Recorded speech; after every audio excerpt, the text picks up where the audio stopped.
Трошоците за органско производство не се толку високи како што се мисли. Советниците за органско производство велат дека само кога фармерите навистина ќе се преориентираат, ќе забележат дека парите што ги даваат чинат скоро како и конвенционалното производство. Разликата помеѓу органското и конвенционалното производство не е голема, не дека е многу позахтевно, меѓутоа треба правилен начин на третирање и точно во одреден момент да се третира нештото. Единствена разлика е тоа што рачно треба да биде плевењето, строго забрането е употребата на хербициди и употреба на секакви средства кои можат да уништат дел од зеленилото. И тоа е, а не дека е нешто позахтевно или потешко. Истите препарати кои ги користиме за развој на расадот ги користиме и во конвенционалното, ги користиме и во органското производство, меѓутоа сепак треба да се препарати кои се дозволени во органско производство.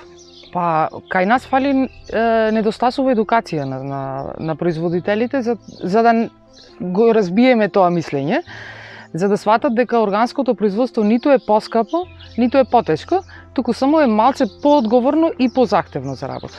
А заработката е секако повисока. Со помош на државата има повисоки субвенции од 100% во делот на градинарството за произведување на органска храна. Препаратите не се поскапи и тоа пак со едукација само ќе можеме да го разбиеме тоа мислење на земјоделците, затоа што постои мислење дека доколку се употребуваат органски препарати, ќе имаат застој во развојот и тие се поскапи. Што не е точно. Се испостави на терен дека не е така. Цените на органските плодови често знаат да бидат повисоки за 100 дури и 200%. Ретко има цени исти на конвенционалните или пониски од нив. И тоа само во случаи кога има вишоци кои не можат да се продадат или производ кој е од втора или трета класа.